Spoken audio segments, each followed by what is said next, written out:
Shalom jemaat Tuhan. Mazmur Daud mengatakan bahwa 1 hari di rumah Tuhan lebih baik daripada 1000 hari di tempat yang lain. Mengapa? Karena di dalam rumah Tuhan kita bisa merasakan hadiratnya, kita bisa merasakan kemurahannya, dan kita akan mendapatkan pertolongan Tuhan pada waktunya. Selamat datang dalam ibadah online Gereja Mawar Syaron, Jabodetabek. Bagi Anda semua yang belum mempunyai komunitas atau belum bergabung dalam komunitas manapun, kami mengundang Anda, yuk mari bergabung di dalam komunitas rohani kami yang kami namakan Connect Group. Di dalam Connect Group, kita bisa belajar firman Tuhan bersama-sama, memuji Tuhan bersama-sama, dan bertumbuh ke arah kesempurnaan secara bersama-sama. Silakan, Anda bisa menghubungi nomor telepon yang tertera di layar kaca Anda, melengkapi dengan nama, alamat, umur, dan nomor teleponnya bisa kami hubungi dan kami akan segera menghubungi Anda.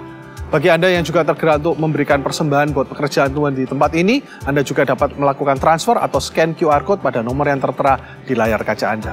Sekarang, marilah kita berdoa untuk mengawali ibadah kita pada hari ini. Bapa di dalam surga, kami bersyukur kami bisa beribadah. Tuhan, kami ingin mengalami hadirat-Mu, kami ingin mengalami kuasa-Mu dalam hidup kami, dan menerima kemurahan dan pertolongan-Mu. Terima kasih Tuhan, terima kasih berkat ibadah kami pada hari ini. Di dalam nama Yesus kami bisa berdoa. Haleluya, amin. Selamat beribadah.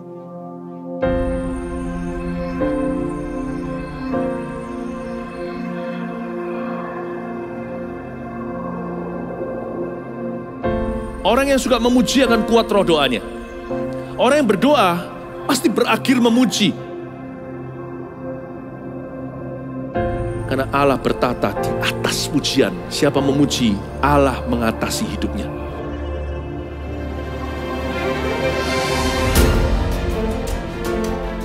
The Year of Praise, tahun pujian, menjadi sebuah petualangan yang tiada dua. Menjadi sebuah pelajaran hidup yang langsung dari Kristus. Menjadi sebuah pengalaman yang indah. Waktu kita memuji Tuhan, seluruh kerajaan itu berdiri di sampingmu. Waktu kita memuji, seluruh kerajaan Allah dan kereta-keretanya yang tidak kelihatan berkuda dan berapi-api itu berada di kanan kiri.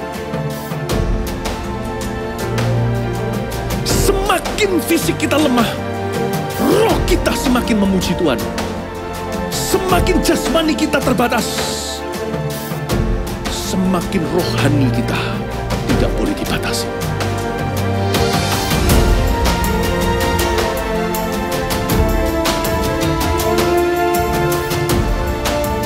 Welcome to the Year of Praise and Provision. Mari kita mengizinkan Tuhan merajut rancangan yang belum pernah kita bayangkan.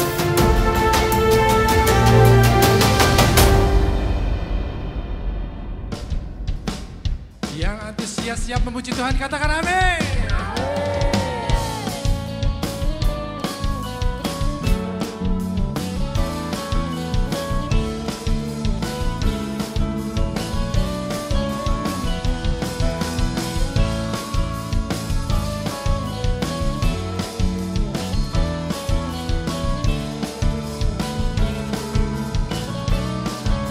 Sama-sama katakan. Begitu besar kasih telah tercurah bagi dunia, karya-Mu, kasih-Mu yang termulia, tiada terselami, besar dan ajaib perbuatan-Mu, Kau beri hidup-Mu bagi diriku. Katakan tiada, tiada yang seperti-Mu, Kau berkuasa selamanya, ku puji Kau selalu.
selalu baru, anugerahmu selalu baru, tiada berkesudahan.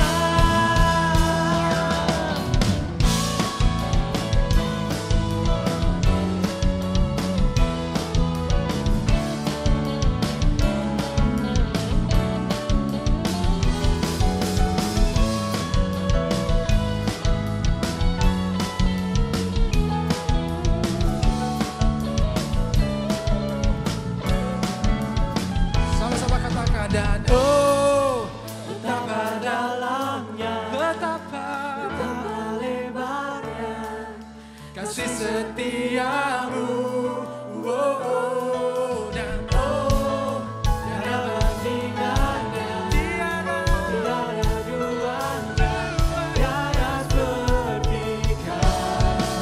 Oh, oh, oh, betapa dalamnya, betapa lebarnya kasih setiamu, oh, oh, oh, tiada bandingannya, tiada duanya, tiada seperti Kau.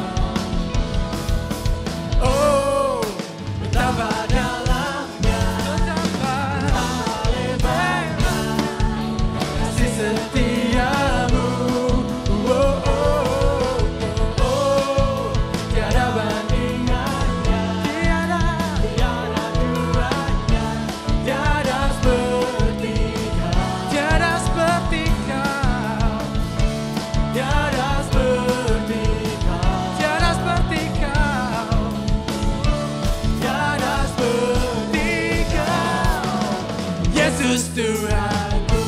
Oh, oh, oh, oh, oh,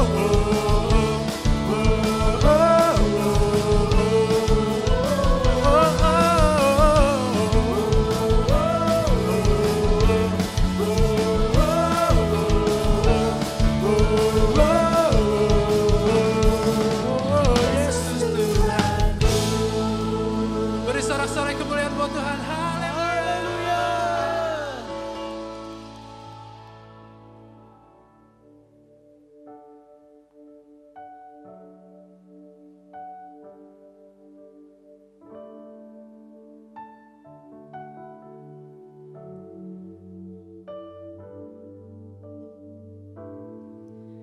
Tuhan, Kaulah pengharapanku.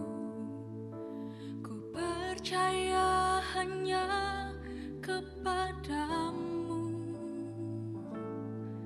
Yesus, Kaulah perlindunganku.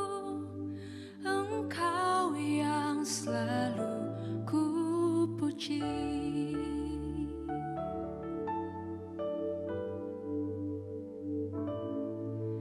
Tuhan, Kaulah pengharapanku. Ku percaya hanya kepadamu.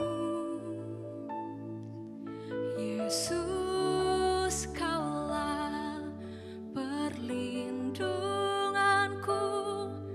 Engkau yang selalu ku puji.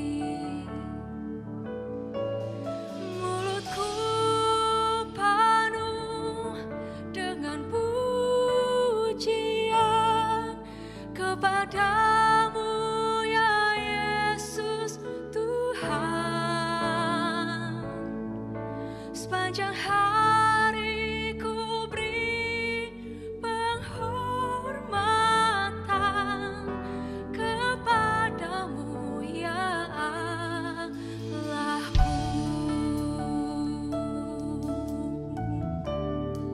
Sama-sama katakan.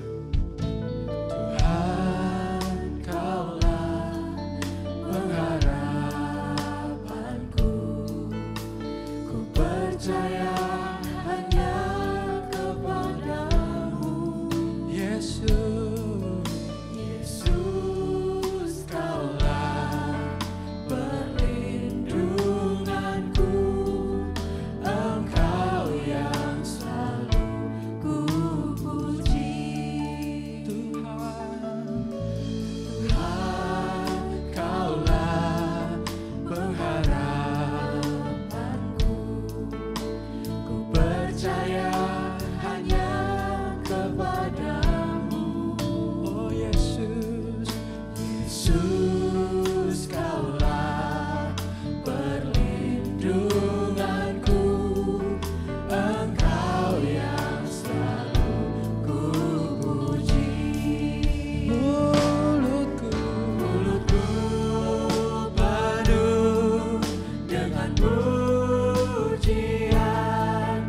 kepadamu ya Yesus Tuhan. Sepanjang hari ku beri penghormatan kepadamu ya Allahku. Mulutku penuh dengan pujian kepadamu ya Yesus Tuhan. Sepanjang hari ku beri penghormatan kepadamu ya Allahku. Mulutku penuh dengan pujian kepadamu ya Yesus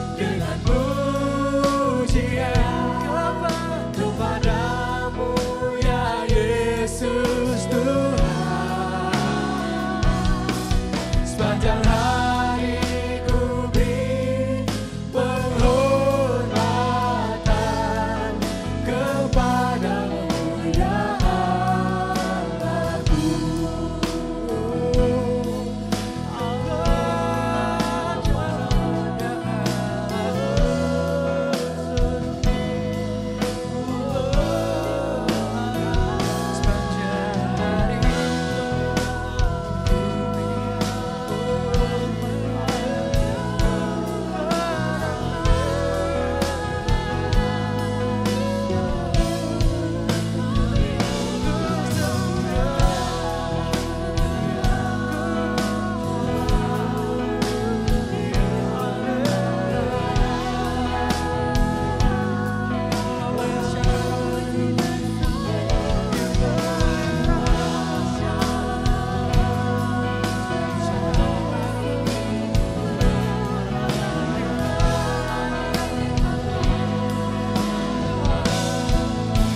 Mulutku penuh dengan pujian kepadamu ya Yesus Tuhan. Sepanjang hari ku beri penghormatan kepadamu ya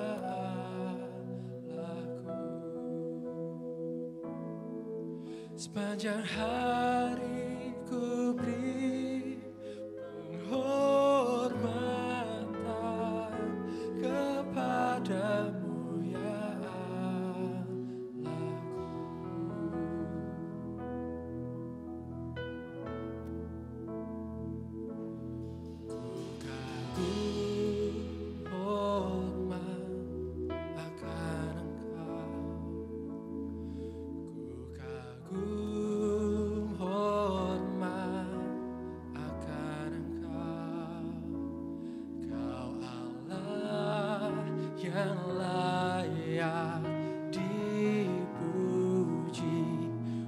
kagum akan Engkau. Sama-sama katakan, ku kagum hormat akan Engkau. Kagum hormat akan Engkau. Kau Allah yang layak dipuji. Ku kagum akan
kagum akan Engkau.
Yang layak dipuji, ku kagum akan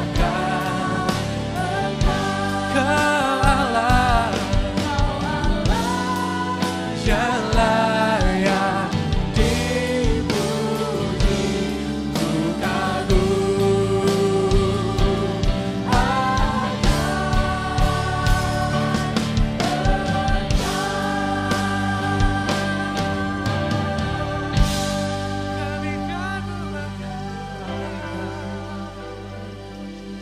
Halo, Shalom Bapak Ibu Saudara sekalian. Sukacita sekali bisa ada di hadapan Anda dalam ibadah online pada kali ini. Mari kita satu dalam doa. Tuhan Yesus berbicara atas kami, Roh Kudus dimanapun kami berada, hembusi kami dengan terang pewahyuan-Mu, supaya kami menangkap apa yang Tuhan mau di dalam kehidupan kami.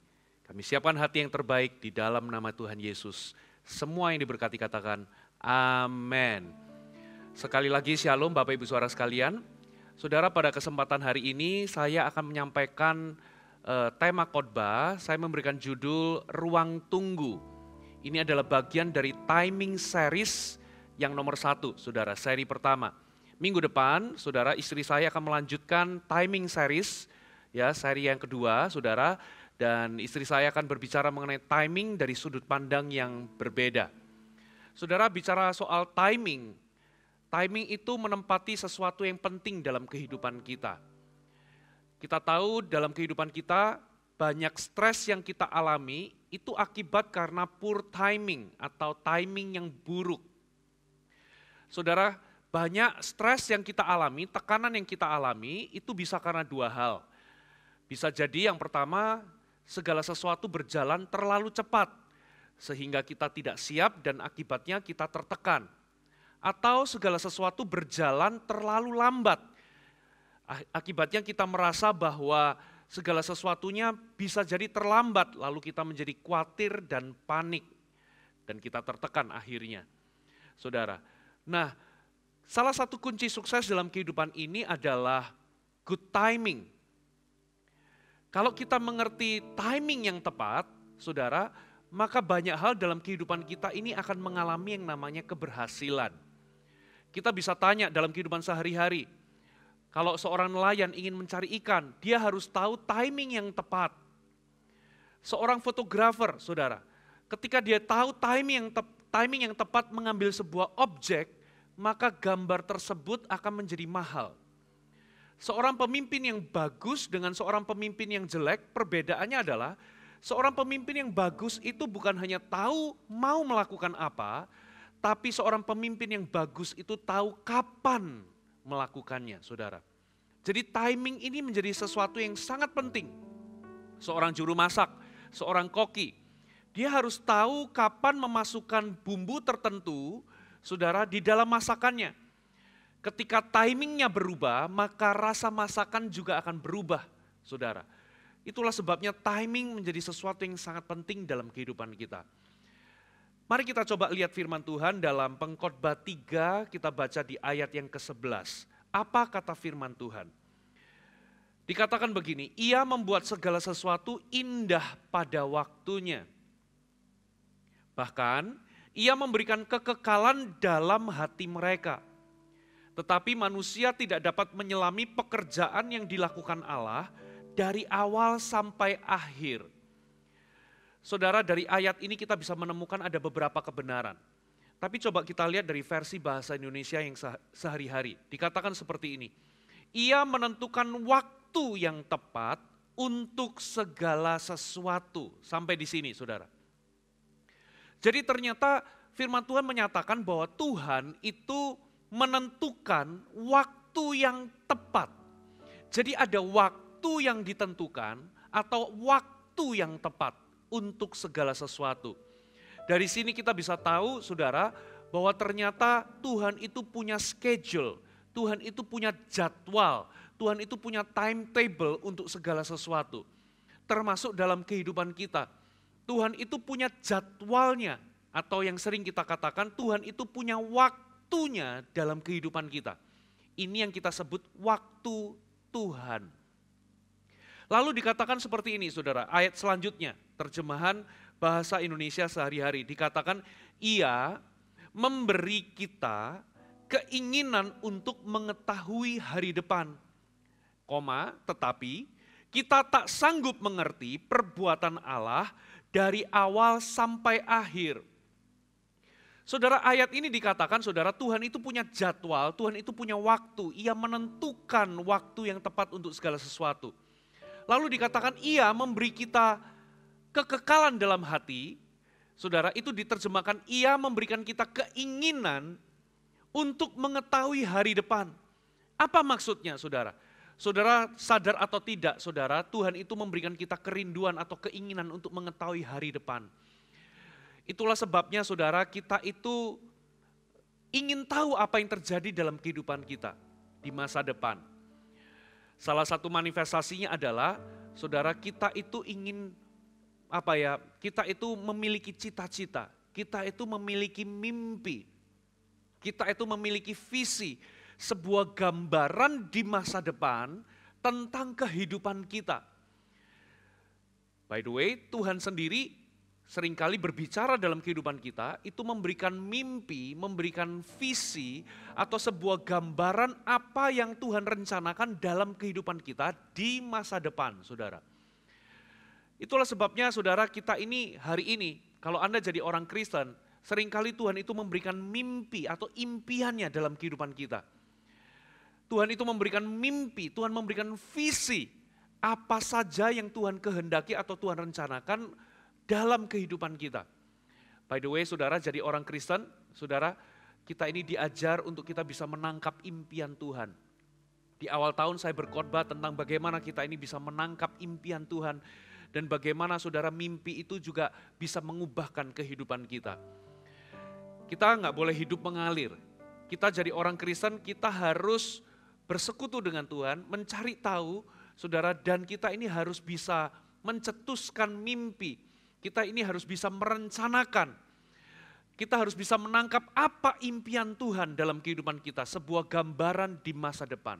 Ini arti dari Tuhan memberikan kita keinginan untuk memberikan untuk mengetahui hari depan. Tapi ayat ini nggak berhenti di sini, dikatakan tetapi kita tak sanggup mengerti perbuatan Allah dari awal sampai akhir. Jadi Tuhan itu memberikan kita impian, Tuhan itu memberikan kita cita-cita, Tuhan itu memberikan kita gambaran di masa depan, itu yang namanya visi. Saudara, itu yang namanya goal dalam kehidupan kita. Tetapi ternyata Tuhan itu tidak memberitahu apa-apa saja yang akan terjadi dari awal sampai akhir, saudara, itu di awal. Tuhan tidak memberitahu dengan detail segala sesuatu yang akan terjadi pada awalnya, saudara.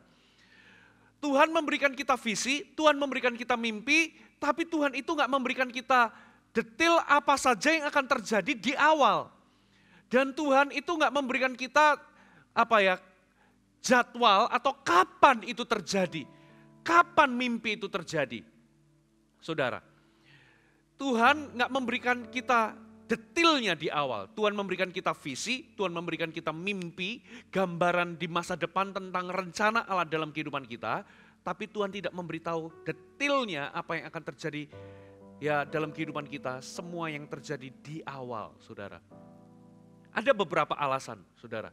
Kenapa kok Tuhan itu nggak memberitahu di awal apa yang akan terjadi, saudara. Yang pertama, karena kita nggak sanggup, kita bakal ketakutan. Kita nggak sanggup handle kalau kita ini dikasih tahu segala sesuatu dari awal. Yang kedua, kita bisa menyalahgunakan pengetahuan itu, ya.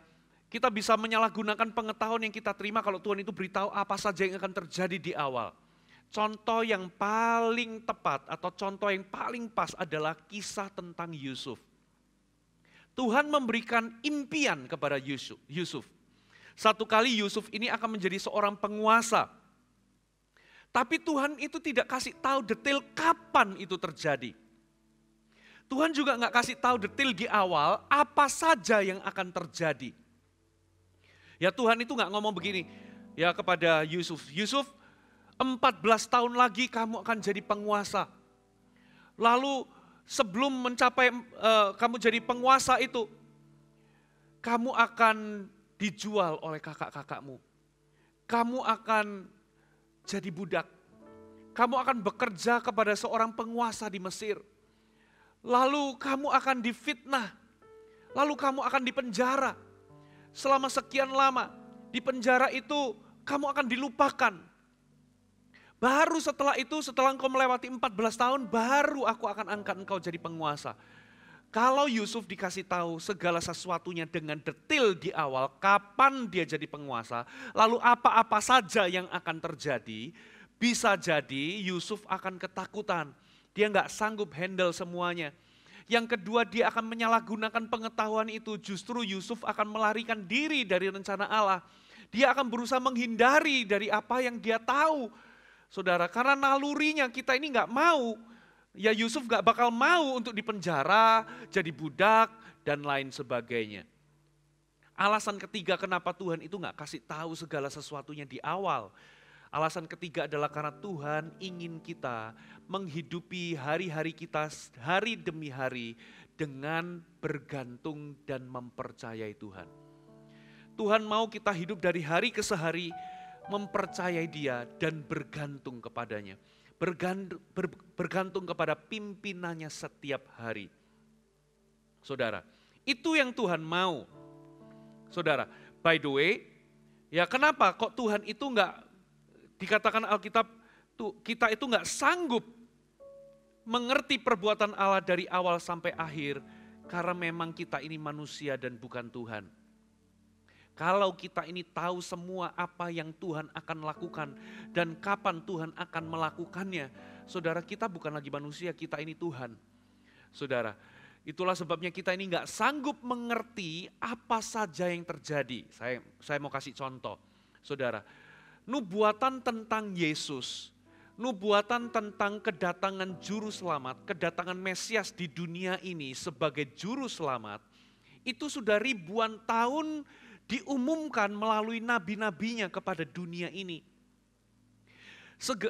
Nabi-nabi dari segala zaman ya Tuhan pakai untuk menyuarakan, mengumumkan bahwa satu kali akan datang seorang juru selamat. Pertanyaannya, kenapa kok Tuhan itu baru mengutus Yesus sebagai Mesias juru selamat itu 2000 tahun yang lalu? Kenapa enggak 1000 tahun lebih awal? Kenapa enggak 500 tahun lebih awal? Jawabannya adalah kita tidak tahu. Saudara, kita enggak sanggup menyelami pikiran Tuhan. Kenapa kok baru 2000 tahun yang lalu diutus? Kenapa kok enggak 3000 tahun yang lalu saja Yesus datang? Jawabannya kita tidak tahu.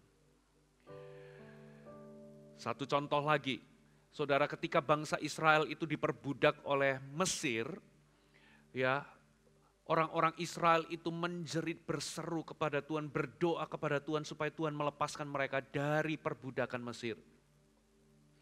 Gak kurang-kurang mereka berseru, gak kurang-kurang mereka itu dianiaya, mereka menderita karena perbudakan. Pertanyaannya, kenapa kok Tuhan itu baru jawab doa mereka itu setelah 400 tahun? Kurang lebih 400 tahun. Kenapa Tuhan itu nggak jawab doa mereka 10 tahun setelah mereka berdoa? 20 tahun, tapi kenapa harus menunggu 400 tahun, saudara? Jawabannya adalah kita tidak tahu. Yang pasti adalah segala sesuatu itu indah pada waktunya. Yang pasti adalah Tuhan sudah menentukan waktu yang tepat. Tuhan itu punya waktunya sendiri, Tuhan punya jadwalnya sendiri. Saudara, kita tidak sanggup menyelami. Tuhan memang memberikan kita keinginan untuk mengetahui hari depan, tapi kita ini nggak dikasih tahu dengan detail apa saja yang akan terjadi dan kapan itu terjadi.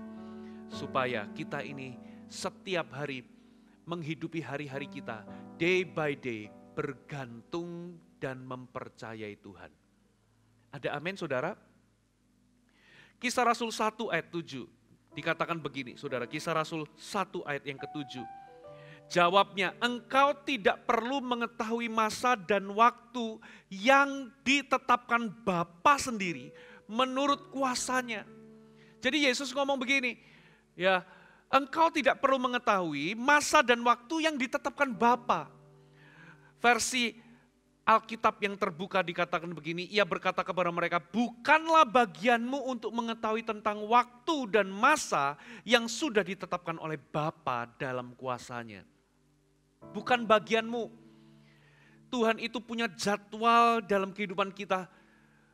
Bukan bagian kita mengetahui kapan waktu Tuhan tiba. Bagian kita adalah tetap mempercayai Tuhan dan bergantung kepadanya setiap hari. Saudara. Nah sekarang saya ingin Anda tahu tentang 3 hal berikut tentang waktu Tuhan. Ada 3 hal yang perlu Anda tahu tentang waktu Tuhan. Yang pertama, ketika waktu Tuhan tiba, waktu Tuhan itu sempurna. Saya ulangi, ketika waktu Tuhan itu tiba, waktu Tuhan itu sempurna. Apa maksudnya? Ternyata Tuhan itu tidak pernah terlalu cepat dan Tuhan tidak pernah terlambat. Waktu Tuhan itu sempurna. Dia nggak pernah terlalu cepat, dia juga nggak pernah terlambat. Waktu Tuhan itu on time, terbaik, sempurna. Dia nggak datang terlalu cepat, dia juga tidak datang terlambat. Waktu Tuhan itu sempurna dalam kehidupan kita. Coba kita lihat 2 Petrus pasal yang ketiga ayat yang ke-8, saudara. Dikatakan begini, akan tetapi saudara-saudaraku yang kekasih, yang satu ini tidak boleh kamu lupakan, yaitu bahwa di hadapan Tuhan, 1 hari sama seperti 1000 tahun, dan 1000 tahun sama seperti 1 hari. Coba kita lihat 2 padanan versi Alkitab yang lain. Versi terjemahan sederhana Indonesia dikatakan begini. Jadi saudara-saudari yang saya kasihi, janganlah kalian lupa akan hal ini.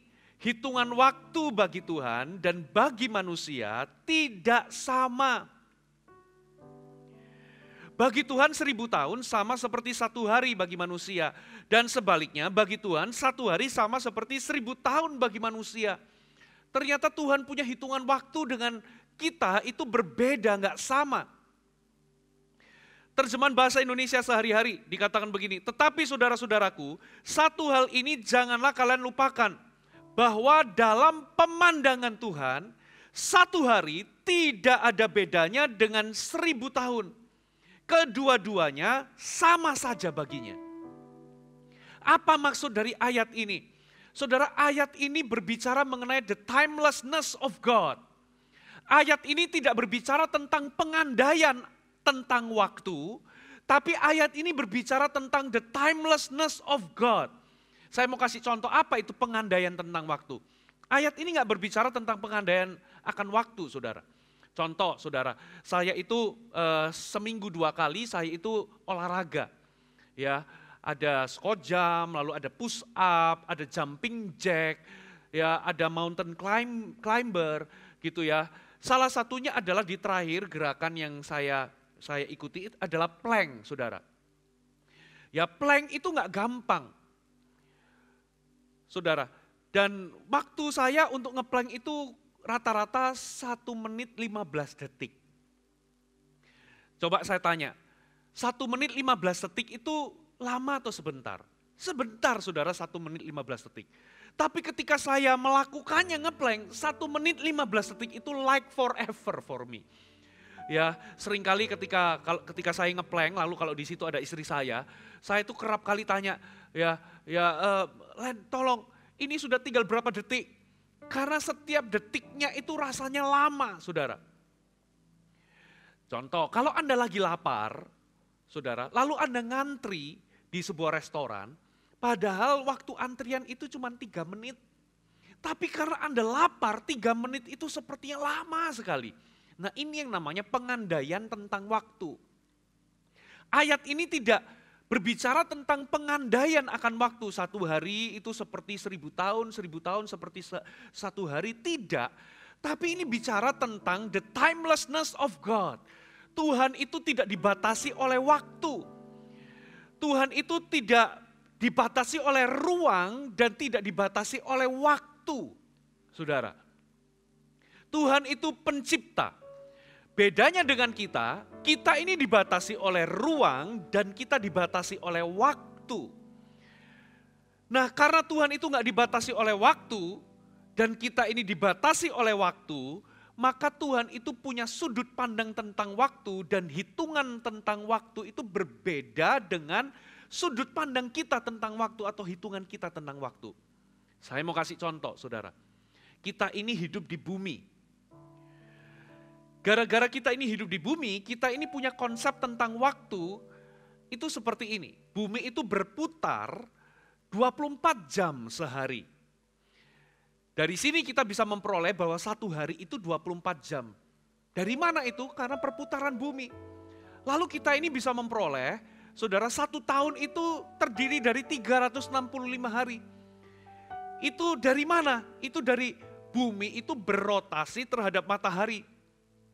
Dari situlah konsep kita tentang waktu atau hitungan waktu kita di bumi. 1 tahun itu 365 hari, 1 hari adalah 24 jam. Sehingga hitungan umur kita itu ditentukan dari apa? Ya dari perputaran bumi itu. Berbeda kalau kita ini tinggal di planet Pluto, planet Saturnus. Kalau kita tinggal di situ maka konsep kita tentang waktu berbeda. Nah, dari sini Anda harus tahu bahwa Tuhan itu Alfa dan Omega. Dia itu pencipta, dia itu tidak dibatasi oleh sistem waktu yang kita hidupi. Dia itu di luar atau tidak dibatasi oleh waktu. Saya mau kasih penjelasan di sini, saudara. Tuhan itu dikatakan begini. Coba kita lihat bahasa Indonesia sehari-hari. Dalam pemandangan Tuhan, 1 hari tidak ada bedanya dengan 1000 tahun. Kedua-duanya sama saja baginya. Apa maksudnya? Dia itu Alfa dan Omega. Tuhan itu nggak dibatasi oleh ruang dan waktu. Dengan kata lain, 1 hari itu nggak ada bedanya dengan 1000 tahun. 1000 tahun itu nggak ada bedanya dengan 1 hari. Maksudnya apa? Dia itu berkuasa hidup di luar batasan waktu sehingga Tuhan itu bisa ada di masa lalu, masa kini dan masa depan di waktu yang bersamaan. God is timeless. Tuhan itu bisa ada di masa lalu, di masa kini dan di masa depan at the same time. Itulah sebabnya 1000 tahun dengan 1 hari nggak ada bedanya bagi Tuhan. Saudara, Tuhan itu punya sudut pandang tentang waktu berbeda dengan kita. Nah, ini memberikan kita pengharapan apa, saudara? Ini pengharapannya. Beberapa di antara Anda menantikan sesuatu. Anda punya visi, Anda punya goal, Anda punya cita-cita, Anda punya janji Tuhan dalam kehidupan Anda. Tapi ketika Anda tunggu, hal itu nggak datang secepat yang Anda kira. Lalu Anda merasa bahwa segala sesuatunya terlambat, berjalan terlalu lambat. Lalu Anda merasa bahwa Anda sudah gagal, Anda menjadi kecewa. Karena hal-hal itu tidak datang secepat yang Anda kira, lalu Anda menguburkan mimpi Anda. Anda menyerah dengan mimpi Anda. Kabar baiknya adalah God is timeless. Tuhan itu, di mata Tuhan itu 1 hari 1000 tahun gak ada bedanya. Saudara, yang perlu Anda tahu adalah percayai bahwa Tuhan itu tidak pernah terlambat dan Tuhan itu selalu tepat waktu.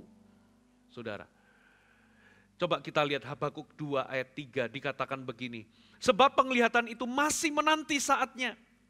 Tetapi ia bersegera menuju kesudahannya dengan tidak menipu. Dikatakan masih menanti.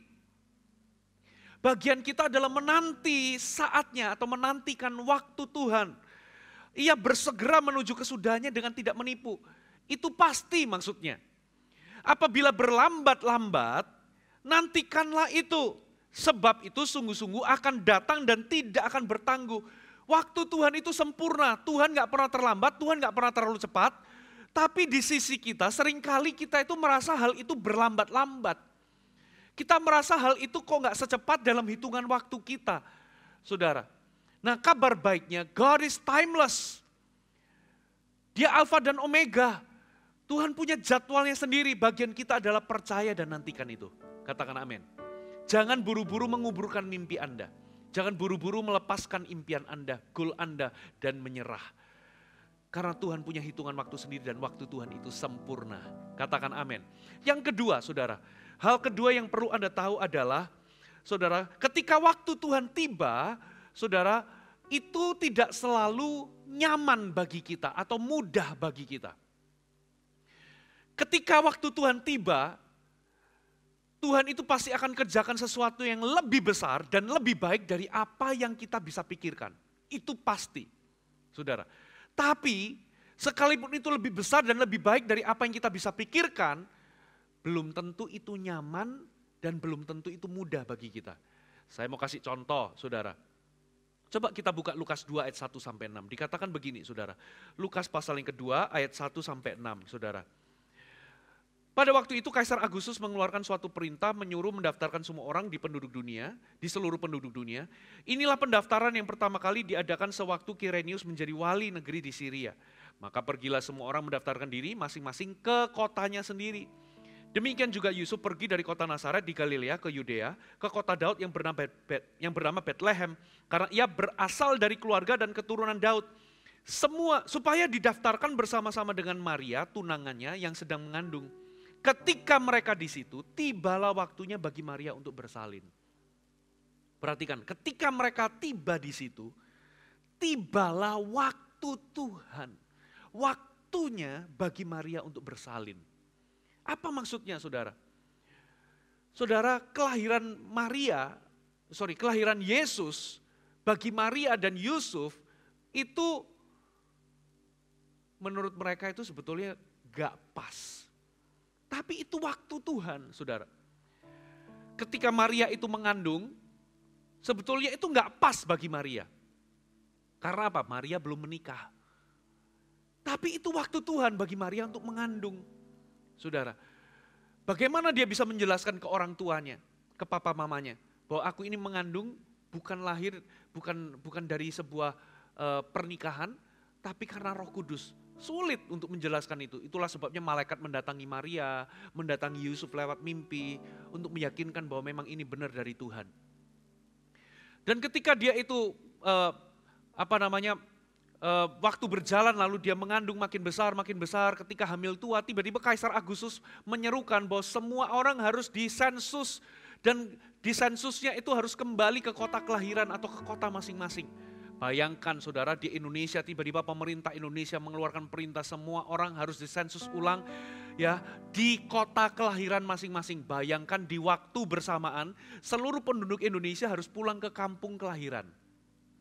Itu pasti chaos, pesawat terbang pasti penuh, ya jalan tol pasti macet, ya bis pasti penuh, kereta api penuh. Karena at the same time semua orang pulang ke kota kelahiran masing-masing. Contohnya saya tinggal di Jakarta, tapi saya kelahiran Surabaya, saya harus balik ke Surabaya. Sementara istri saya, saudara itu kelahiran Jakarta. Saudara, anak-anak saya kelahiran Jakarta semua. Ya bayangkan orang yang tinggal di Medan, kelahirannya di Papua. Jadi mereka harus flight terbang ke Papua. Ada yang di Papua kelahiran di Kalimantan. Yang di Kalimantan kelahiran di Pulau Jawa. Yang di Pulau Jawa ada yang kelahiran di Pulau Sulawesi. Jadi itu bayangkan, jadi chaos saudara. Nah itulah yang terjadi di zaman itu sehingga Yusuf dan Maria harus melakukan perjalanan menuju ke Bethlehem. Bayangkan lagi hamil tua naik keledai. Itu nggak nyaman saudara. Perjalanan cukup jauh. Bayangkan Anda punya istri, bagi seorang suami punya istri ketika hamil tua, itu Anda kalau nyetir mobil aja harus hati-hati. Tidak boleh ada polisi tidur langsung diterjang. Ada lobang langsung diterjang. Harus hati-hati karena ada ibu hamil. Bayangkan ini hamil naik keledai. Ya keledai itu nggak mulus saudara. Ya pasti akan apa? Pasti akan berguncang. Tiba-tiba ketika tengah malam, mereka nggak punya penginapan. Lah kok pas ketika mereka itu nggak ada penginapan, tiba waktunya kontraksi harus melahirkan. Saudara, waktunya bagi Yusuf dan Maria ini nggak pas. Tapi dalam hitungan Tuhan, inilah waktu Tuhan. Gara-gara itu Maria harus melahirkan di kandang binatang. Saudara, tapi itulah waktu Tuhan untuk mengenapi bahwa Mesias harus lahir di Bethlehem. Dengan kata lain, ketika waktu Tuhan itu tiba, waktunya itu sempurna, tetapi itu gak selalu mudah dan nyaman bagi kita. Tapi yang pasti adalah itu pasti terbaik, lebih baik dan lebih mulia dari apa yang kita bisa pikirkan. Lebih besar dari apa yang kita bisa pikirkan. Ada amin saudara? Yang ketiga tentang waktu Tuhan. Ketika waktu Tuhan tiba, saudara, Tuhan bisa kerjakan segala sesuatu dengan instan. Tuhan akan mengerjakan segala sesuatu yang memang Tuhan rencanakan pada waktunya itu dengan instan. Coba kita lihat Yesaya 60 ayat 22. Dikatakan begini, yang paling kecil akan menjadi kaum yang besar, yang paling lemah akan menjadi bangsa yang kuat. Aku Tuhan akan melaksanakannya dengan segera pada waktunya. Aku Tuhan akan melaksanakan dengan segera apa yang memang Tuhan janjikan, apa yang Tuhan rencanakan, ya, dengan segera. Bisa jadi itu adalah pemulihan yang Tuhan janjikan, yang Anda doakan. Bisa jadi itu adalah jawaban doa, bisa jadi itu adalah terobosan yang Anda harapkan. Bisa jadi itu adalah impian yang Anda visikan. Ketika waktunya tiba, Tuhan itu bisa kerjakan itu semua dengan segera. Saudara, jadi di sisi Tuhan, kalau waktunya sudah tepat, kalau waktunya tiba, Tuhan itu akan melakukannya dengan cepat dan segera dalam kehidupan kita. Nah, bagian kita adalah menantikan. Katakan amin. Nah, masalahnya saudara, ada orang tanya begini. Kalau Tuhan itu melakukan dengan segera, dengan cepat, kenapa kok aku ini harus menunggu? Saudara, kenapa aku harus menanti? Kenapa? Jawabannya adalah, saudara, karena hitungan waktu Tuhan dalam kehidupan kita memang beda. Kenapa Tuhan izinkan ada delay dalam kehidupan kita? Saudara, tempat tersulit itu adalah ketika kita berada dalam ruang tunggu. Itulah sebabnya judul khotbah saya hari ini, saya memberikan judul Ruang Tunggu. Timing series yang pertama, saya memberikan judul Ruang Tunggu, karena memang kenyataannya, tempat tersulit dalam kehidupan kita adalah ketika kita berada dalam ruang tunggunya Tuhan. Apa itu yang namanya ruang tunggu? Ketika Anda mengharapkan sesuatu terjadi tapi belum terjadi. Saudara, sehingga Anda harus menunggu. Nah, ketika menunggu itu adalah waktu yang tersulit dalam kehidupan kita. Karena ada banyak cobaannya. Ketika kita menunggu, kita dicobai untuk menyerah. Ketika kita menunggu, muncul emosi-emosi negatif, kita menjadi takut, khawatir, panik, kita nggak sabaran. Saudara, dan ujungnya kita ini menjadi apa saudara? Kita ini menjadi marah, kecewa. Itu ujiannya. Saudara, nah yang menjadi pertanyaan, kenapa Tuhan izinkan ada delay dalam kehidupan kita? Kenapa Tuhan izinkan kita ini sepertinya menunggu? Ada delay, ada penundaan dalam kehidupan kita. Saudara, yang pertama, Tuhan mengizinkan delay dalam kehidupan kita untuk menguji iman kita, apakah kita mempercayai Tuhan. Yang kedua, Karena Tuhan ingin mengembangkan dan menumbuhkan karakter kita. Itulah sebabnya Tuhan izinkan ada delay dalam kehidupan kita. Seringkali kita ini ngomong sama Tuhan begini, Tuhan, aku ini menunggumu, kenapa engkau begitu lama? Ternyata Tuhan itu memasukkan kita dalam ruang tunggu, karena Tuhan itu ingin mengerjakan sesuatu terlebih dahulu dalam kehidupan kita. Tuhan itu sangat ingin menjawab doa Anda. Tuhan sangat ingin membawa apa yang Tuhan janjikan digenapi dalam kehidupan Anda. Tuhan sangat ingin membawa Anda langsung, saudara. Tuhan sangat ingin mengerjakan apa yang memang Tuhan janjikan, membawa Anda ke tanah perjanjian Anda. Tapi kenapa Tuhan itu sepertinya mengizinkan penundaan? Karena Tuhan ingin mengerjakan karakter kita. Mengerjakan sesuatu di dalam diri kita. Karena Tuhan lebih tertarik kepada karakter kita lebih dari apa yang kita bisa capai dalam kehidupan kita. Karena apa yang kita bisa capai dalam kehidupan kita di dunia ini kita nggak bisa bawa ke sorga. Tapi karakter bisa kita bawa ke sorga. Tuhan itu ingin mempersiapkan kita terlebih dahulu. Tuhan ingin membuat kita ini kuat. Dan Tuhan memastikan kita ini saleh, rohani, dan karakter kita ini dibangun terlebih dahulu.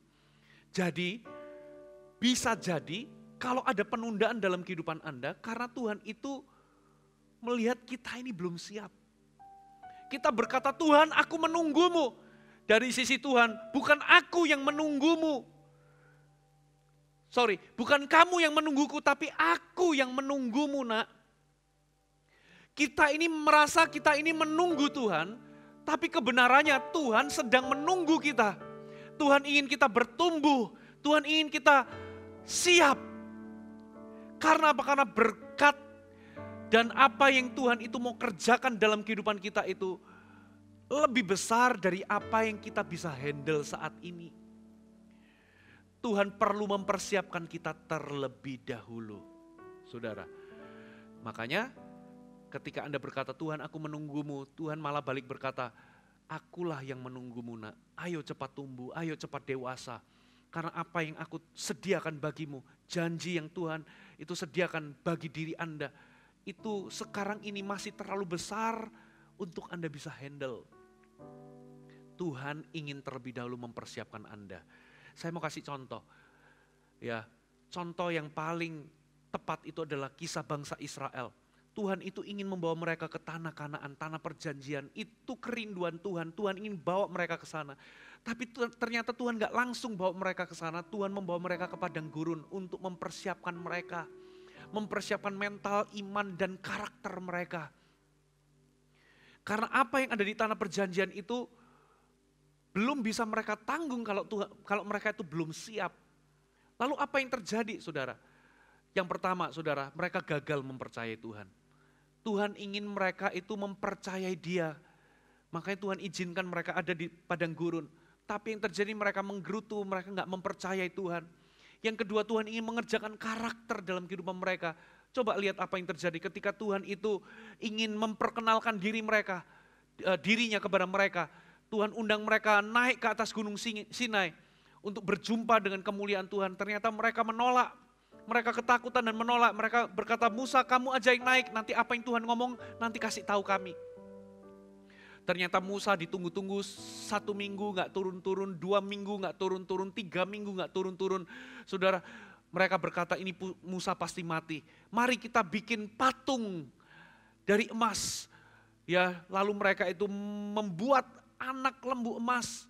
Patung anak lembu emas. Lalu mereka menyebut ini adalah Tuhan yang akan membawa kita masuk ke tanah perjanjian. Saudara, lalu Tuhan melihat, oh mereka ini gak siap. Mereka gak mempercayai aku dan karakter mereka belum siap. Mereka gak sabar. Akibatnya apa, saudara? Karena mereka tidak mempercayai Tuhan dan karakter mereka belum siap. Tuhan memperpanjang delay-nya. Ada delay 40 tahun, saudara. So, Bapak Ibu, kalau hari ini Anda mengalami delay, coba cek. Bisa jadi karena Anda belum siap.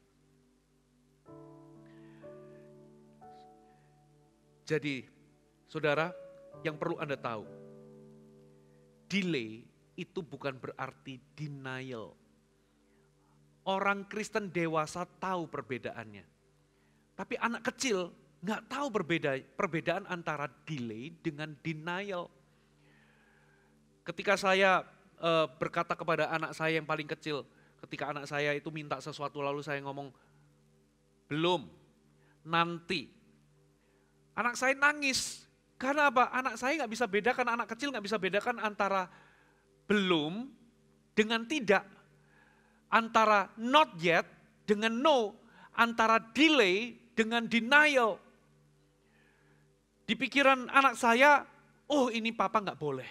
Oh ini papa nggak kasih. Akhirnya menangis. Nah, orang Kristen yang kekanak-kanakan nggak bisa membedakan antara delay dengan denial. Kebenarannya adalah delay itu bukan berarti denial. Not yet itu bukan berarti no. Yang perlu Anda tahu, yang perlu Anda pegang itu adalah Anda perlu sabar menantikan. Katakan amin. Karena Tuhan ingin menguji iman Anda, apakah Anda tetap mempercayai Tuhan. Yang kedua karena Tuhan ingin mengerjakan karakter Anda. Saudara. Nah, jadi seringkali delay itu kita anggap denial. Itulah sebabnya kita ini menjadi kecewa. Saudara, saya akan bagikan 4 hal yang perlu Anda lakukan dengan cepat. Saudara, ada 4 hal yang perlu Anda lakukan ketika Anda berada di dalam ruang tunggu. Yang pertama, jangan takut. Apa maksudnya jangan takut? Coba kita lihat Markus 5 ayat 36. Markus 5 ayat 36 dikatakan begini, saudara. Tetapi Yesus tidak menghiraukan perkataan mereka dan berkata kepada kepala rumah ibadat, jangan takut, percaya saja. Ini adalah perkataan Yesus kepada kepala rumah ibadat. Satu kali kepala rumah ibadat ini mengundang Yesus untuk datang ke rumahnya untuk menyembuhkan anaknya yang sedang sakit. Tapi singkat cerita, terlambat sudah karena ternyata anaknya sudah mati, sudah meninggal. Ya banyak orang di situ ketika Yesus datang mereka meratap. Ya mungkin ada yang mencibir, untuk apa menyusahkan guru, untuk apa Yesus datang sudah terlambat, it's too late. Di mata kepala rumah ibadat itu terlambat, tapi dalam hitungan waktu Tuhan, Tuhan tidak pernah terlambat. Yesus berkata, jangan takut, percaya saja. Jadi apa artinya jangan takut? Artinya Anda teruslah mempercayai Tuhan. Karena semakin besar Anda mempercayai Tuhan, semakin sedikit Anda akan merasa takut. Semakin sedikit Anda mempercayai Tuhan, semakin besar Anda akan diliputi ketakutan. Saudara, semakin besar Anda mempercayai Tuhan, semakin sedikit stres yang Anda alami. Sebaliknya semakin sedikit Anda mempercayai Tuhan, semakin besar stres dan tekanan yang Anda alami. Anda akan diliputi ketakutan. Itulah sebabnya percayai Tuhan. Coba kita lihat Mazmur pasal yang ke-69, kita baca ayat yang ke-13. Mazmur 69 ayat 13, dikatakan begini, tetapi aku berdoa kepadamu ya Tuhan, pada waktu engkau berkenan. Ya Allah, demi kasih setiamu yang besar, jawablah aku dengan pertolonganmu yang setia. Jadi pemazmur berkata, tetapi aku berdoa kepadamu, ya Tuhan, pada waktu engkau berkenan, maksudnya adalah pada waktumu, jawablah aku, jawablah doaku menurut kasih setiamu. Terjemahan TMV dikatakan, tetapi bagiku, aku akan berdoa kepadamu ya Tuhan, kabulkanlah doaku ya Allah menurut waktumu. Ada kata-kata kabulkanlah doaku ya Allah menurut waktumu. Ini adalah ekspresi mempercayai Allah. Anda berdoa minta sesuatu, tapi Anda menyerahkan waktunya ke tangan Tuhan. Anda nggak kasih deadline kepada Tuhan, Anda nggak mendikte Tuhan kapan harus melakukannya. Ya, Anda berdoa tapi menyerahkan waktunya ke tangan Tuhan. Saudara, itu adalah ekspresi mempercayai Tuhan. Satu ayat, Mazmur 31 ayat 14 sampai 15. Tetapi kepadamu aku percaya ya Tuhan. Aku berkata, Engkaulah Allahku. Masa hidupku ada dalam tangan-Mu. Lepaskanlah aku dari tangan musuh-musuhku dan orang-orang yang mengejar aku. Versi Alkitab yang terbuka dikatakan, namun aku percaya di dalam Engkau ya Tuhan. Perhatikan, aku percaya dalam Engkau ya Tuhan. Aku berkata Engkau adalah Allahku, waktuku ada dalam tangan-Mu. My time is in your hand. Aku serahkan waktuku ke dalam tangan-Mu. Ini adalah sikap mempercayai Tuhan. Jadi yang pertama ketika Anda berada dalam ruang tunggu, jangan takut tapi percayai Tuhan. Yang kedua saudara, jangan khawatir atau jangan panik. Saudara, jangan khawatir atau jangan panik. Apa maksudnya jangan khawatir dan jangan panik? Maksudnya adalah jadilah tenang dan sabarlah menantikan Tuhan. Kalau Anda khawatir dan panik, Anda nggak bisa tenang dan sabar menantikan waktu Tuhan. Mari kita lihat Mazmur 37 ayat 7 dan 8. Berdiam dirilah di hadapan Tuhan dan nantikanlah Dia. Berdiam diri itu tenanglah, lalu nantikan Dia. Jangan marah karena orang yang berhasil dalam hidupnya, karena orang yang melakukan tipu daya. Berhentilah marah dan tinggalkan panas hati itu, jangan marah, itu akan membawa kepada kejahatan. Saudara, ketika Anda berada dalam ruang tunggu, banyak pencobaan, akan ada banyak emosi negatif yang muncul. Ketika Anda merasa bahwa segala sesuatu tidak berjalan sesuai dengan waktu yang Anda perkirakan, Anda mulai apa saudara? Takut. Anda mulai panik. Anda mulai khawatir akan segala sesuatunya. Ketika Anda mulai panik dan Anda mulai khawatir, apa yang terjadi? Saudara, Anda mulai menjadi gusar, resah. Lalu Anda membandingkan diri Anda dengan orang lain. Anda lihat kehidupan orang lain. Saudara, loh kenapa dia dapat promosi? Aku seharusnya dapat promosi. Kenapa orang itu mendapatkan jawaban doa, tapi kenapa doaku belum dijawab? Kenapa dia sudah punya anak, tapi aku belum? Mana Tuhan? Lalu kita menjadi panik. Kenapa dia sudah sukses sementara aku ini masih belum apa-apa? Kita mulai membandingkan diri kita dengan orang lain. Lalu gara-gara kita membandingkan diri kita ini menjadi apa saudara? Iri hati dan cemburu. Lalu dari iri hati dan cemburu kita menjadi apa? Marah, kecewa. Makanya coba kita lihat versi firman Allah yang hidup. Mazmur 37 dikatakan begini, berdiam dirilah di hadapan Tuhan dan bersabarlah menantikan Dia. Jangan iri hati terhadap orang-orang yang hidup makmur. Lihat, jangan iri.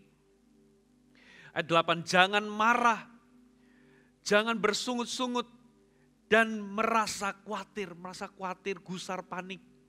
Semuanya itu hanya membawa celaka. Saudara, beberapa di antara Anda itu ingin cepat-cepat menikah. Beberapa di antara Anda ingin cepat-cepat sukses. Beberapa di antara Anda ingin cepat-cepat dapat promosi. Beberapa di antara Anda ingin cepat-cepat mendapatkan jawaban dari apa yang Anda doakan. Beberapa di antara Anda ingin cepat-cepat mendapatkan pemulihan atau terobosan yang Anda harapkan.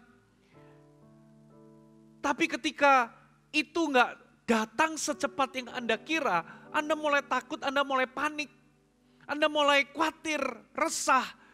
Dan akibatnya apa saudara? Anda membandingkan diri Anda dengan orang lain, lalu Anda menjadi iri dan cemburu. Lalu Anda menjadi panas, menjadi marah. Alkitab katakan, itu akan membawa celaka. Yang Alkitab sarankan adalah, jadilah tenang, berdiam diri dan nantikan Dia dengan sabar. Ketika kita cemburu membandingkan diri kita dengan orang lain, kita ingin kehidupannya orang lain.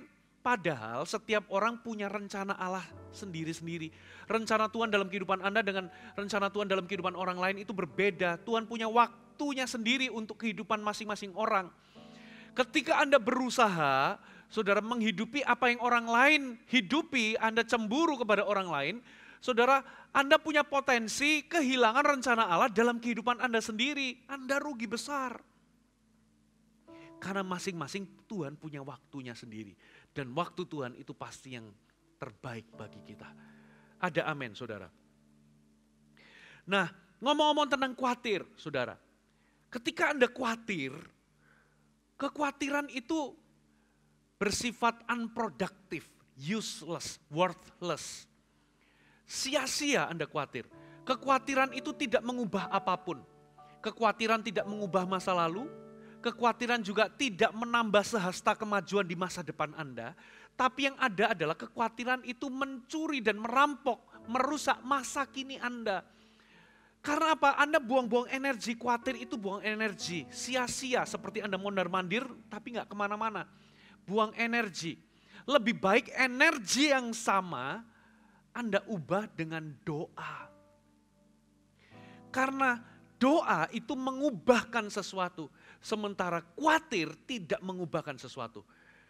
Jadi sabar menantikan Tuhan itu bukan berarti do nothing. Tapi sabarlah di dalam doa. Berdoalah, makanya Filipi berkata, Filipi 4 ayat 6. Janganlah hendaknya engkau khawatir tentang apapun juga. Tetapi nyatakan dalam segala hal keinginanmu kepada Allah. Dalam doa dan permohonan yang disertai ucapan syukur. Ubah kekhawatiran menjadi doa. Pakai energi yang sama, bukan untuk khawatir, tapi untuk doa. Karena khawatir itu useless, unproductive, gak menambah sehasta pun dalam kemajuan untuk hidup Anda. Tapi doa mengubah sesuatu. Berdoalah saudara. Ada amin saudara? 1 Petrus 5 ayat ke-6 dikatakan begini. Karena itu rendahkanlah dirimu di bawah tangan Tuhan yang kuat. Supaya kamu ditinggikannya pada waktunya. Arti kata berdiam dirilah dan sabarlah menantikan Dia itu adalah, saudara, merendahkan diri di tangan Tuhan. Anda bergantung sepenuhnya, Anda merendahkan diri. Makanya sabar itu ada hubungannya dengan kerendahan hati. Ketika Anda menyerahkan hidup Anda, merendahkan diri di hadapan Tuhan, pada waktunya nanti Anda akan ditinggikan. Pada waktunya promosi akan datang. Jawaban doa akan Tuhan kirim tepat pada waktunya. Terobosan pemulihan yang Anda harapkan akan terjadi. Ada amin, saudara? Yang ketiga, yang pertama jangan takut, artinya percayai Tuhan. Yang kedua jangan khawatir, jangan panik, tapi tenang dan sabarlah menantikan Tuhan. Yang ketiga, jangan lupakan janji Allah. Jangan lupakan janji Allah. Saudara, tahukah saudara, Alkitab kita ini punya 6.000 janji Allah. 6.000 sampai 7.000 janji Allah. Yang Tuhan mau adalah Anda pelajari semua janji Allah dalam kehidupan Anda, sehingga Anda itu bisa klaim janji Allah dalam kehidupan Anda. Kalau Anda itu punya produk asuransi, Anda membeli sebuah produk asuransi, Anda harus pelajari setiap pasal dari apa yang dijanjikan oleh pihak asuransi terhadap diri Anda. Sehingga ketika terjadi sesuatu dalam kehidupan Anda tahu apa yang dijanjikan oleh pihak asuransi sehingga Anda bisa klaim. Begitu pula dengan kehidupan kita, saudara. Ada 6.000 janji Allah dalam kehidupan kita. Kalau Anda itu membeli produk asuransi tapi Anda nggak tahu apa yang dijanjikan, ketika sesuatu terjadi Anda menjadi takut dan panik karena Anda menyangka bahwa Anda harus tanggung itu semua. Padahal ada banyak hal yang akan di-cover oleh pihak asuransi, tapi sayangnya Anda nggak tahu apa saja yang di-cover. Begitu pula dengan kita. Seringkali kita ini menjadi panik dan takut. No wonder kita ini menjadi panik dan takut, khawatir. Kenapa saudara? Karena kita ini tidak mempelajari janji-janji Allah, tidak mempelajari Alkitab. Sehingga kita ini nggak tahu apa yang Tuhan janjikan ketika kita ini mempercayai Dia. jangan lupakan janji Allah. Yakobus 1 ayat 25 dikatakan, tetapi barang siapa meneliti itu mempelajari hukum yang sempurna, yaitu hukum yang memerdekakan orang, dan ia bertekun di dalamnya. Jadi bukan hanya mendengar untuk melupakannya, jadi harus dihafal. Hafalkan janji Allah. Bisa nggak Anda menamai satu janji Allah untuk diri Anda dan Anda hafalkan? Anda tempel itu di Alkitab, Anda tempel di ruang kerja, Anda tempel di buku Anda, saudara, sehingga Anda bisa mengingatnya. Tetapi sungguh-sungguh melakukannya. Jadi Anda menerapkannya. Bagaimana Anda bisa menerapkannya kalau Anda nggak mempelajari dan menghafalkannya? Lalu dikatakan, ia akan berbahagia oleh perbuatannya. Kata ia akan berbahagia oleh perbuatannya, versi NIV dikatakan, they will be blessed in what they do. Terjemahan yang lain dikatakan, you will be blessed by God in all you do. Ada kata-kata in all you do. Engkau akan diberkati di dalam semua yang Anda lakukan.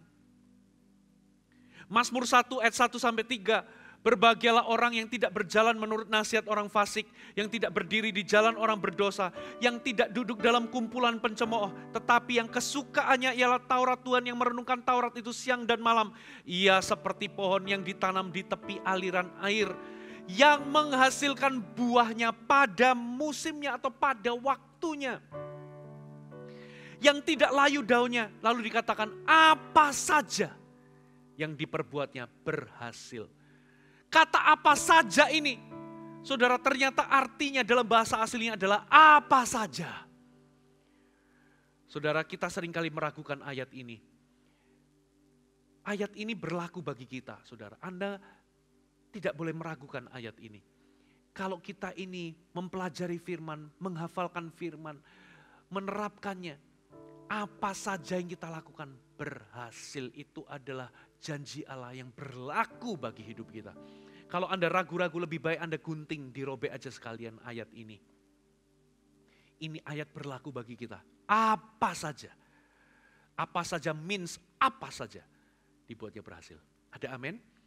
So hari ini, saudara, jangan lupakan janji Allah ketika Anda berada dalam ruang tunggu. Yang terakhir, yang keempat, apa yang Anda lakukan ketika Anda berada dalam ruang tunggu? Yang pertama, jangan takut, tetaplah percaya Tuhan. Yang kedua, jangan khawatir, jangan panik, tapi jadilah tenang dan bersabar, nantikan waktu Tuhan. Yang ketiga, jangan lupakan janji-janji Allah. Yang terakhir, saudara, jangan menjadi lemah dan menyerah. Coba kita lihat Galatia 6 ayat 9. Janganlah kita jemu-jemu berbuat baik, karena apabila sudah datang waktunya, kita akan menuai jika kita tidak menjadi lemah. Kata kita tidak menjadi lemah itu dalam terjemahan NLT dikatakan, so let's not get tired of doing what is good. At just the right time we will reap a harvest of blessing if we don't give up. Jangan menjadi lemah itu artinya don't give up. Jangan menyerah. Jangan menyerah terhadap mimpi dan visi Anda. Jangan menyerah terhadap pergumulan doa Anda. Jangan menyerah terhadap suami Anda. Jangan menyerah terhadap pasangan Anda, terhadap anak Anda. Mungkin beberapa di antara Anda berdoa untuk pertobatan anak saudara. Berdoa untuk pertobatan suami. Berdoa untuk pemulihan rumah tangga. Anda doakan sudah sekian lama tapi itu gak kunjung menjadi tiba. Saudara, gak kunjung menjadi kenyataan, yang ada makin menjadi-jadi. Yang ada rumah tangga kok makin kacau sepertinya. Jangan menyerah, tetaplah menabur, tetaplah berdoa, jangan berhenti berdoa. Mungkin ada beberapa di antara Anda sudah berjuang untuk bisnis Anda, berjuang untuk pelayanan Anda sudah lakukan banyak hal. Tapi Anda merasa kok sepertinya tidak ada hasilnya, sepertinya kok nggak dibawa kemana-mana. Jangan menyerah, jangan berhenti berbuat sesuatu, tetap setia, tetaplah rajin, tetap lakukan sesuatu yang Anda anggap itu benar.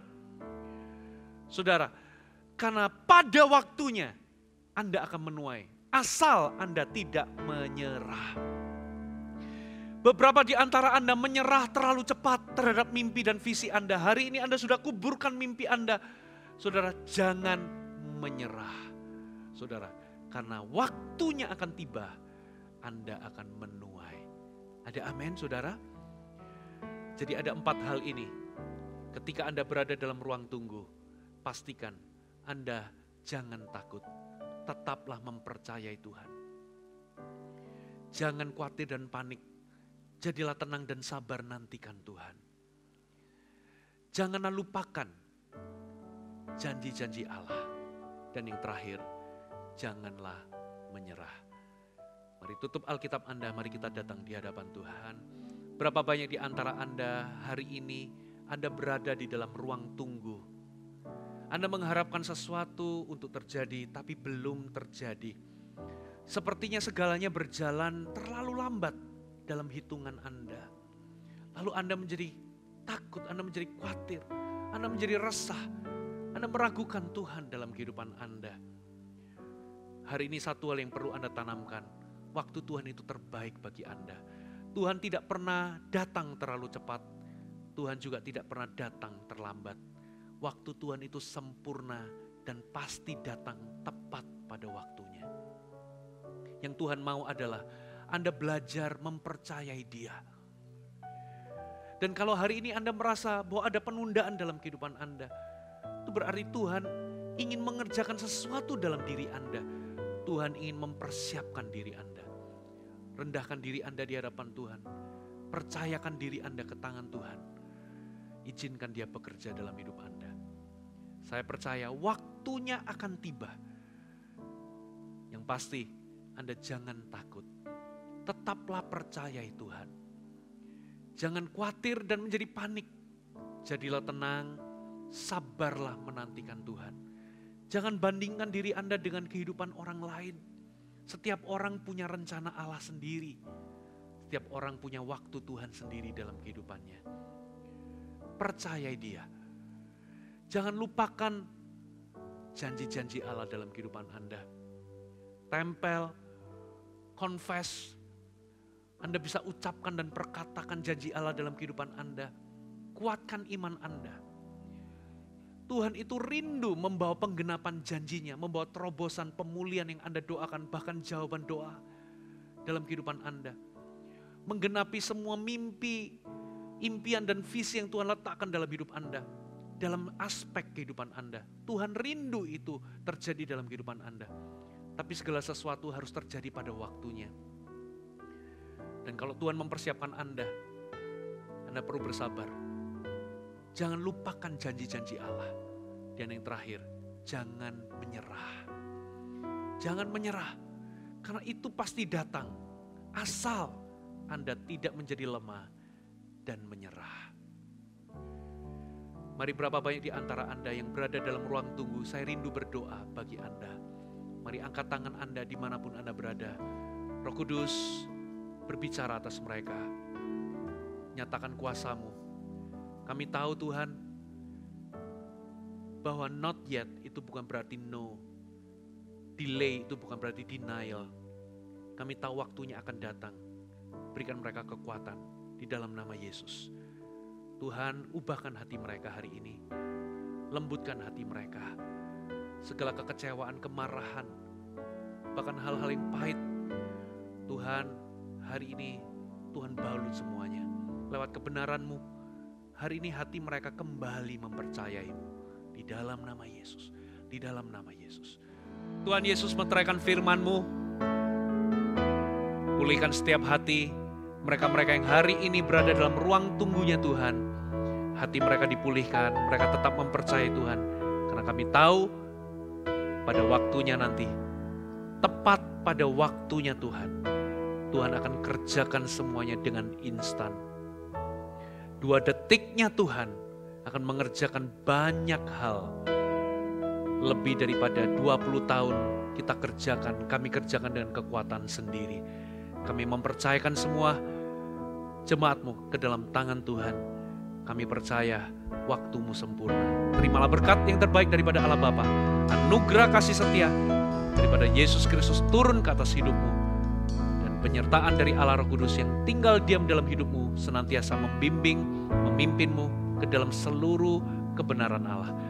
Lepaskan berkat ini di dalam nama Yesus. Mari semua yang percaya dan berkati katakan, Amin.